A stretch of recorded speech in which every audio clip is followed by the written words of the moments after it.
My poem's called An Addiction.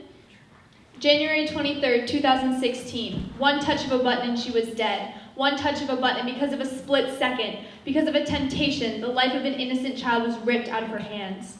She doesn't get a second chance. Then again, who does when they have an addiction?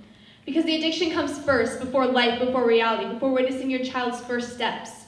Do I have your attention now, or are you still looking at your phone? I said, do I have your attention now, or are you still looking at your phone? No matter how loud I scream, my words cannot overpower the brightness of your screen. I cannot get your attention because you're all addicted. Don't worry, we all are.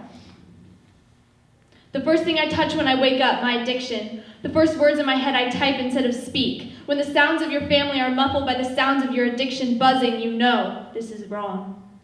You may have followers on the screen, but look behind you. You have no followers, because even when you fall, your addiction can't catch you. 11 years is a pretty long time, right? Well, what if 11 years of your life were taken from you? Would you care? Of course you would. But somehow, wasting 11 years of your life staring at a screen doesn't bother you.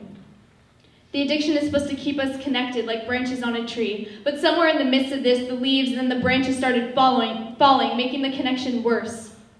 And somehow our broken screen becomes more important than our broken friend, and our followers and posts become a part of us. And soon enough, the addiction becomes a mask, portraying who we want to be instead of who we are. What was supposed to be an assisted communicator just became our only connection to this earth and this world. Pretty soon, humanity will not know each other by their personality or facial expressions, but by their ringtone. Abbreviated text words like OMG and LOL are now in the dictionary, becoming the English vocabulary. So soon enough, they will be teaching us how to text in school instead of how to write a letter. But the technology keeps getting faster and faster. But why? It's so we can spend less time on the addiction and get what we want faster. How about when writing with a pen turned into typing? Why? For speed. But what if the addiction stopped? Boom. The time spent making it faster and being an addict is now brought back to us. And all of a sudden we can breathe.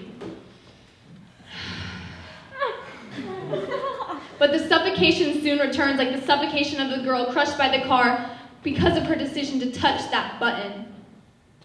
And why does the color of red in our battery bar in the corner of the screen, or the unopened Snapchat, make our faces droop so low that even a blind man could sense the sorrow?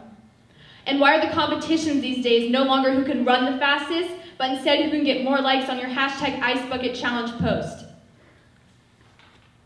Why? Because it's a trap. Just one more minute, just one more minute, just one more minute.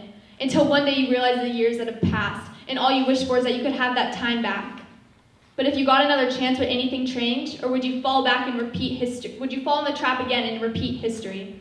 Maybe someday we'll all wake up and look outside, instead of into our addiction. Our addiction that is the dark earth until we use the flashlight button. Our addiction that is lonely until we type and hit send.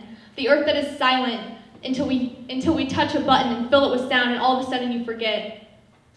You forget that your brain is becoming a pot of soup that no one wants to swallow. You forget to love the people who love you, and they start to fall. Fall at the face of your addiction-filled earth, and then eventually fall at the earth entirely. I stand here today to tell you that you are all addicts, but addicts can go to rehab, and addicts have a choice that I cannot make for you, but you can make for yourself. I have a hope that maybe there will be a day for there to be a medicine for this addiction that enslaves us all. Woo-hoo!